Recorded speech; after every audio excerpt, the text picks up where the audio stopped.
Como agua para chocolate. Novela por entregas. Capítulo 5. Mayo. Chorizo norteño. Ingredientes: 8 kilos de lomo de puerco, 2 kilos de retazo o cabeza de lomo, 1 kilo de chile ancho, 60 gramos de comino, 60 gramos de orégano, 30 gramos de pimienta, 60 gramos de clavo, 2 tazas de ajo, 2 litros de vinagre de manzana, 1/4 de kilo de sal. Manera de hacerse. El vinagre se pone en la lumbre y se le incorporan los chiles, a los que previamente se les han quitado las semillas. En cuanto sueltan el hervor, se retira del fuego y se le pone a la olla una tapadera encima, para que los chiles se ablanden. Chencha puso la tapa y corrió a la huerta a ayudar a Tita en su búsqueda de lombrices. De un momento a otro llegaría a la cocina mamá Elena a supervisar la elaboración del chorizo y la preparación del agua para su baño, y estaban bastante atrasadas en ambas cosas. El motivo era que Tita, desde que Pedro, Rosaura y el niño se habían ido a vivir a San Antonio, Texas, había perdido todo interés en la vida, exceptuando el que le despertaba un indefenso pichón al que alimentaba con lombrices. De ahí en fuera, la casa podía caerse, que a ella no le importaba. Chencha no quería ni imaginar lo que pasaría si mamá Elena se enteraba que Tita no quería participar en la elaboración del chorizo. Habían decidido prepararlo por ser uno de los mejores recursos para utilizar la carne de cerdo de una manera económica y que les aseguraba un buen alimento por mucho tiempo, sin peligro de que se descompusiera. También habían dispuesto una gran cantidad de cecina, jamón, tocino y manteca. Tenían que sacarle el mejor provecho posible a este cerdo, uno de los pocos animales sobrevivientes de la visita que miembros del ejército revolucionario les habían hecho unos días antes. El día que llegaron los rebeldes, solo estaban en el rancho mamá Elena, Tita, Chencha y 2 peones, Rosalio y Guadalupe. Nicolás, el capataz, aún no regresaba con el ganado que por imperiosa necesidad había ido a comprar, pues ante la escasez de alimentos había tenido que ir matando a los animales con que contaban, y era preciso reponerlos. Se habían llevado con él a 2 de los trabajadores de más confianza, para que lo ayudaran. Había dejado a su hijo Felipe al cuidado del rancho, pero mamá Elena lo había relevado del cargo, tomando ella el mando en su lugar, para que Felipe pudiera irse a San Antonio, Texas, en busca de noticias sobre Pedro y su familia. Temían que algo malo les hubiera pasado ante su falta de comunicación desde su partida. Rosalio llegó a galope a informar que una tropa se acercaba al rancho. Inmediatamente mamá Elena tomó su escopeta y mientras la limpiaba pensó en esconder de la voracidad y el deseo de estos hombres los objetos más valiosos que poseía. Las referencias que le habían dado de los revolucionarios no eran nada buenas. Claro que tampoco eran nada confiables, pues provenían del padre Ignacio y del presidente municipal de Piedras Negras. Por ellos tenía conocimiento de cómo entraban a las casas, cómo arrasaban con todo y cómo violaban a las muchachas que encontraban en su camino. Así pues, ordenó que Tita, Chencha y el cochino permanecieran escondidos en el sótano. Cuando los revolucionarios llegaron, encontraban a mamá Elena en la entrada de la casa. Bajo las enaguas escondía su escopeta. A su lado estaba Rosalio y Guadalupe. Su mirada se encontró con la del capitán, que venía al mando, y éste supo inmediatamente, por la dureza de esa mirada, que estaba ante una mujer de cuidado. «Buenas tardes, señora. ¿Es usted la dueña de este rancho?» «Así es. ¿Qué es lo que quieren?» «Venimos a pedirle, por las buenas, su cooperación para la causa». «Y yo, por las buenas, les digo que se lleven lo que quieran de las provisiones que encuentren en el granero y los corrales. Pero eso sí, las que tengo dentro de mi casa no las tocan. ¿Entendido? Esas son para mi causa particular». El capitán, bromeando, se le encuadró y le respondió: «Entendido, mi generala». A todos los soldados les cayó en gracia el chiste, y lo festejaron. Pero el capitán se dio cuenta de que con mamá Elena no valían las chanzas. Ella hablaba en serio, muy en serio. Tratando de nuevamente entrarse por la dominante y severa mirada que recibía de ella, ordenó que revisaran el rancho. Lo que encontraron no fue gran cosa: un poco de maíz para desgranar y 8 gallinas, Uno de los sargentos, muy molesto, se acercó al capitán y le dijo: «Esta vieja ha de tener todo escondido dentro de la casa. Déjeme entrar a supervisar». Mamá Elena, poniendo el dedo en el gatillo, respondió: «Yo no estoy bromeando, y ya dije que a mi casa no entra nadie». El sargento, riéndose y columpiando unas gallinas que llevaba en la mano, trató de caminar hacia la entrada. Mamá Elena levantó la escopeta, se recargó en la pared para no caer al piso por el impulso que iba a recibir, y les disparó a las gallinas. Por todos lados se esparcieron pedazos de carne y olor a plumas quemadas. Rosalio y Guadalupe sacaron sus pistolas temblando y plenamente convencidos de que ese era su último día en la tierra. El soldado que estaba junto al capitán intentó dispararle a mamá Elena, pero el capitán, con un gesto, se lo impidió. Todos esperaban una orden suya para atacar. «Tengo muy buen tino y muy mal carácter, capitán. El próximo tiro es para usted, y le aseguro que puedo dispararle antes de que me maten. Así es que mejor nos vamos respetando, porque si nos morimos, yo no le voy a hacer falta a nadie, pero de seguro la nación sí sentirá mucho su pérdida. ¿O no es así?» Realmente era difícil sostener la mirada de mamá Elena, hasta para un capitán. Tenía algo que atemorizaba. El efecto que provocaba en quienes la recibían era de un temor indescriptible. Se sentían enjuiciados y sentenciados por faltas cometidas. Caía uno preso de un miedo pueril a la autoridad materna. «Sí, tienes razón, pero no se preocupe. Nadie va a matarla ni a faltarle el respeto. Faltaba más. Una mujer así de valiente siempre tendrá mi admiración». Y dirigiéndose a sus soldados dijo: «Nadie va a entrar a esta casa. Vean qué más pueden encontrar aquí y vámonos». Lo que descubrieron fue el gran palomar que formaba todo el techo de 2 aguas de la enorme casa. Para llegar a él se tenía que trepar una escalera de 7 metros de altura. Subieron 3 rebeldes y se quedaron pasmados un buen rato antes de poder moverse. Imponían el tamaño, la obscuridad y el canturreo de las palomas ahí reunidas, que entraban y salían por pequeñas ventanas laterales. Cerraron la puerta y las ventanas para que ninguna pudiera escapar y se dedicaron a atrapar pichones y palomas. Juntaron tal cantidad que pudieron alimentar a todo el batallón por una semana. Antes de retirarse, el capitán recorrió a caballo el patio trasero. Inhaló profundamente el indeleble olor a rosas que aún permanecía en ese lugar. Cerró los ojos y así permaneció un buen rato. Regresando al lado de mamá Elena, le preguntó: «Tengo entendido que tienes 3 hijas. ¿Dónde están?» «La mayor y la menor viven en Estados Unidos. La otra murió». La noticia pareció conmover al capitán. Con voz apenas perceptible respondió: «Es una lástima, una verdadera lástima». Se despidió de mamá Elena con una reverencia. Se fueron tranquilamente, tal y como vinieron, y mamá Elena quedó muy desconcertada ante la actitud que habían tenido para con ella. No correspondía a la de los matones desalmados que esperaba. Desde ese día prefirió no opinar sobre los revolucionarios. De lo que nunca se enteró es de que ese capitán era el mismo Juan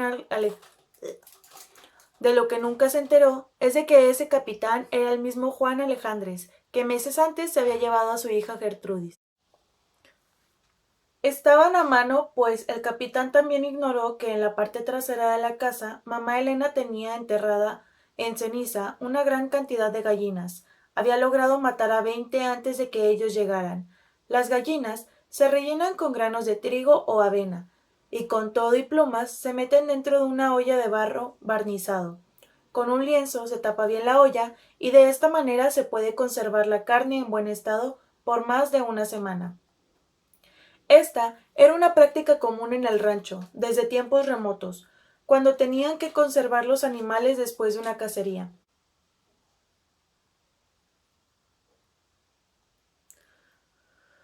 Al salir de su escondite, lo primero que Tita extrañó fue el canturreo constante de las palomas, el cual, desde que nació, formaba parte de su cotidianidad. Este súbdito silencio hizo que sintiera de golpe la soledad. Fue en ese momento cuando más sintió la partida de Pedro, Rosaura y Roberto del rancho. Subió rápidamente los peldaños de la enorme escalera que terminaba en el palomar, y lo único que encontró fue la alfombra de plumas y la suciedad característica del lugar. El viento se colaba en la puerta abierta y levantaba algunas plumas que caían sobre una alfombra de silencio.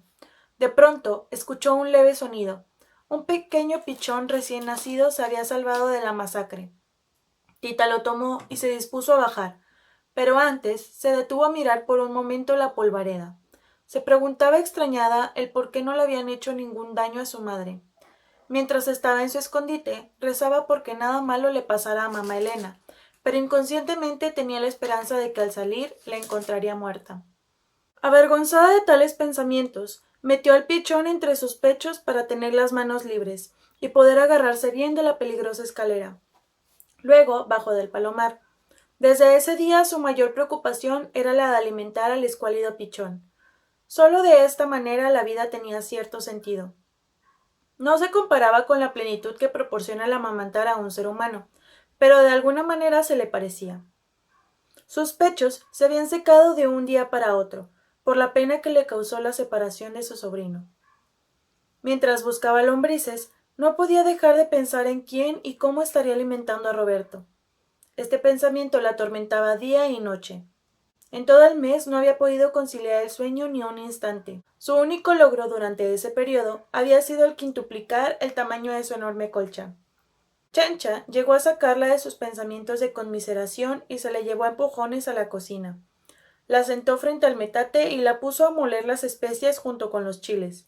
Para que se le facilite esta operación, es bueno poner de vez en cuando unos chorritos de vinagre mientras se muele. Por último, se mezcla la carne muy picada o molida con los chiles y las especias, y se deja reposar largo rato, de preferencia toda una noche. No acababan de empezar a moler cuando mamá Elena entró a la cocina, preguntando por qué no estaba llena la tina para su baño. No le gustaba bañarse demasiado tarde, pues el cabello no se le alcanzaba a secar adecuadamente.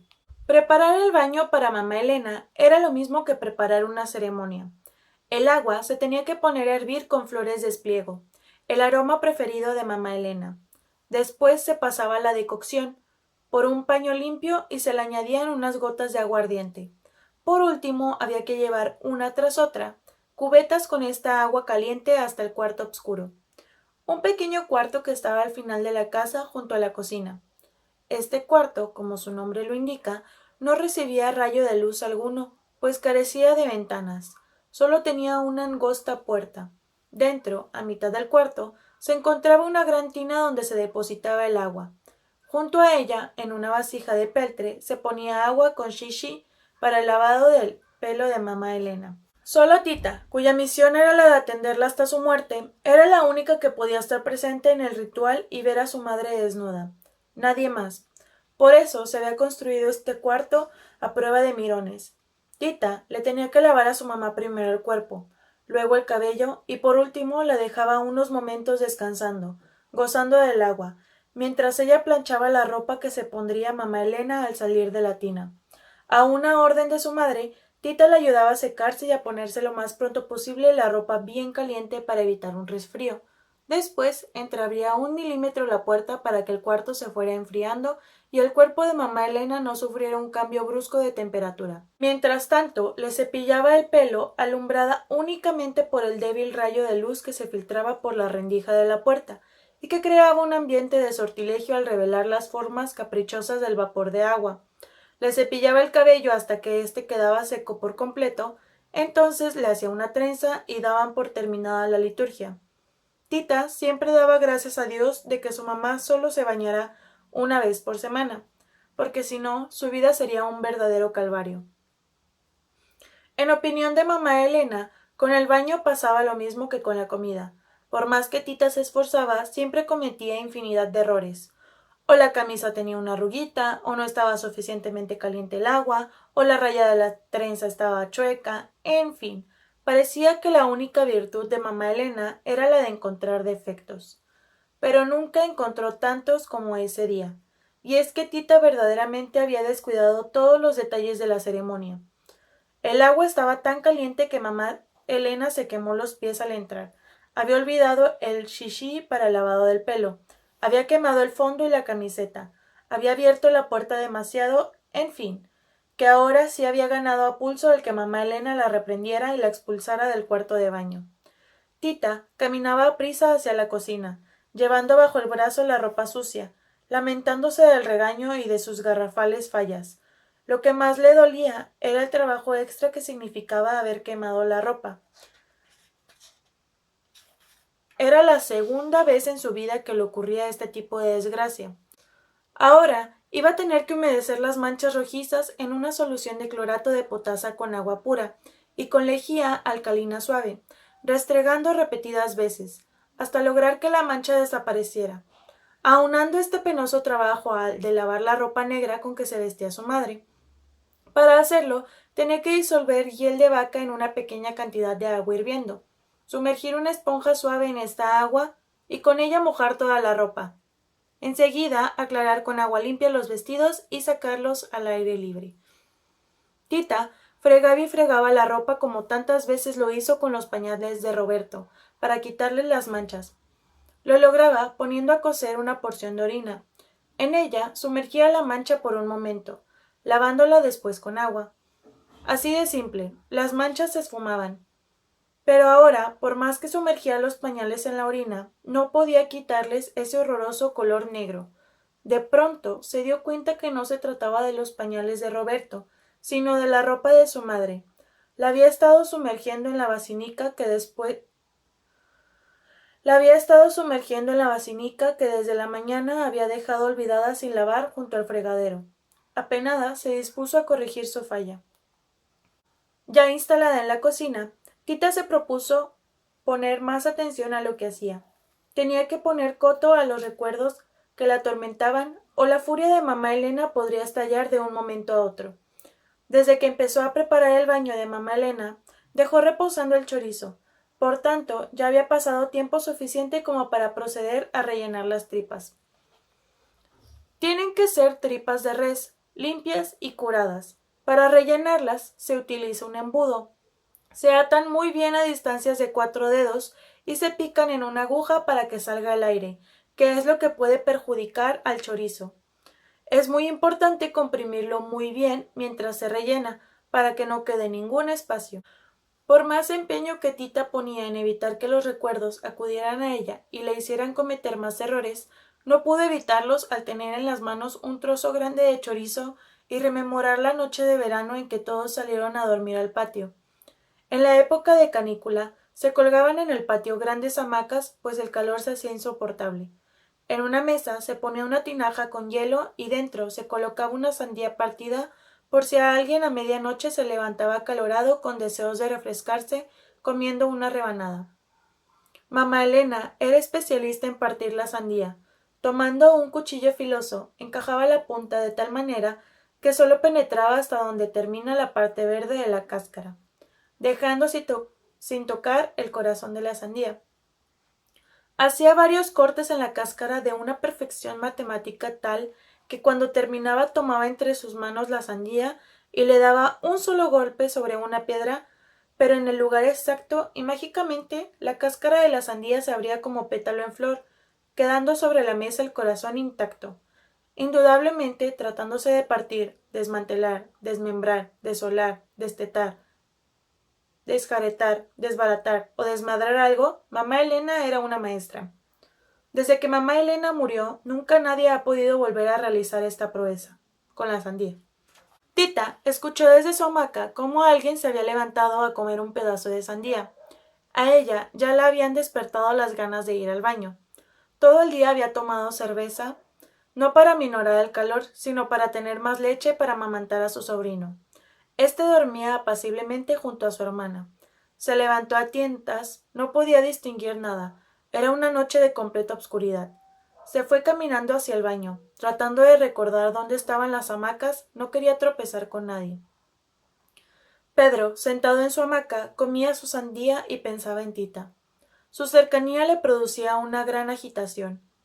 No podía dormir imaginándola ahí a unos pasos de él y de mamá Elena, por supuesto. Su respiración se detuvo unos instantes al escuchar el sonido de unos pasos en las tinieblas. Tenía que tratarse de Tita. La fragancia peculiar que se esparció por el aire entre jazmín y olores de la cocina solo podían pertenecerle a ella. Por un momento pensó que Tita se había levantado para buscarlo. El ruido de sus pasos acercándose a él se confundía con el de su corazón que latía violentamente. Pero no, los pasos ahora se alejaban. en dirección al baño. Pedro se levantó como un felino y sin hacer ruido la alcanzó. Tita se sorprendió al sentir que alguien la jalaba y le tapaba la boca, pero inmediatamente se dio cuenta de a quién pertenecía esa mano y permitió, sin ninguna resistencia, que la mano se deslizara primero por su cuello hasta sus senos, y después en un reconocimiento total por todo su cuerpo. Mientras recibió un beso en la boca, la mano de Pedro, tomando la suya, le invitó a recorrerle el cuerpo. Tita tímidamente palpó los duros músculos de los brazos y el pecho de Pedro. Más abajo, un tizón encendido, que palpitaba bajo la ropa. Asustada, retiró la mano, no por el descubrimiento, sino por un grito de mamá Elena. Tita, ¿dónde estás? Aquí, mami, vine al baño. Temerosa de que su madre sospechara algo, Tita regresó rápidamente y pasó una noche de tortura aguantando las ganas de orinar acompañada de otra sensación parecida. Pero de nada sirvió su sacrificio. Al día siguiente, mamá Elena, que por un tiempo parecía haber cambiado de opinión en cuanto a que Pedro y Rosaura se fueran a vivir a San Antonio, Texas, aceleró la partida y en 3 días más logró que se fueran del rancho. La entrada de mamá Elena a la cocina ahuyentó sus recuerdos. Tita dejó caer el chorizo de entre sus manos. Sospechaba que su madre podía leerle el pensamiento. Tras ella entró Chencha llorando desconsoladamente. No llores, niña, me choca verte llorar. ¿Qué es lo que te pasa? Es que el Felipe ya está aquí, dice que se petateó. ¿Qué dices? ¿Quién se murió? Pues el niño. ¿Cuál niño? Pues cuál va a ser, pues su nieto, todo lo que comía le caía mal y pues se petateó. Tita sintió en su cabeza un trastero cayéndose. Después del golpe, el sonido de una vasija rota en 1000 pedazos. Como impelida por un resorte, se levantó. Siéntate a trabajar, y no quiero lágrimas. Pobre criatura, espero que el Señor lo tenga en su santa gloria. Pero no podemos dejar que la tristeza nos gane. Hay mucho trabajo que hacer. Primero terminas y luego haces lo que quieras, menos llorar. ¿Me oíste? Tita sintió que una violenta agitación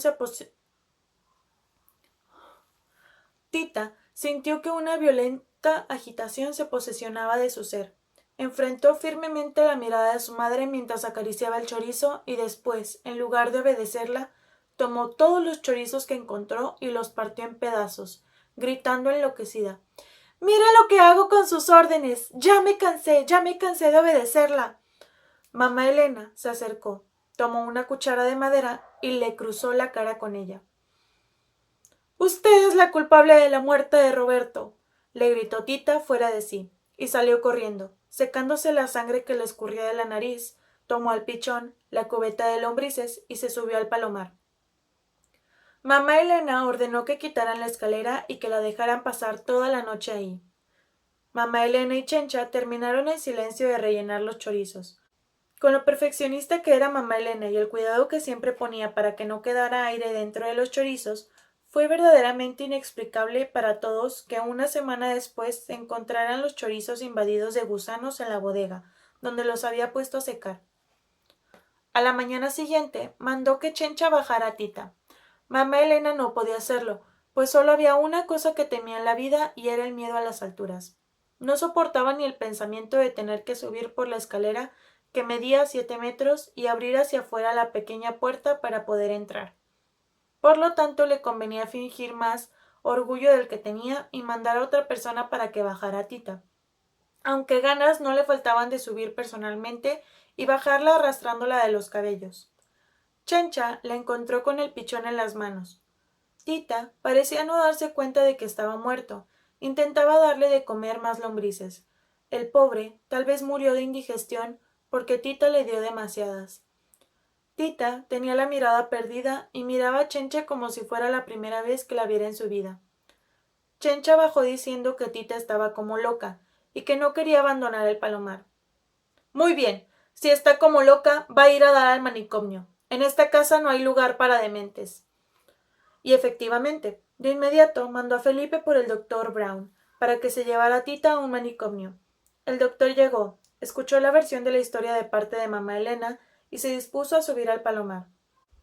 Encontró a Tita desnuda, con la nariz rota y llena de suciedad de palomas en todo el cuerpo.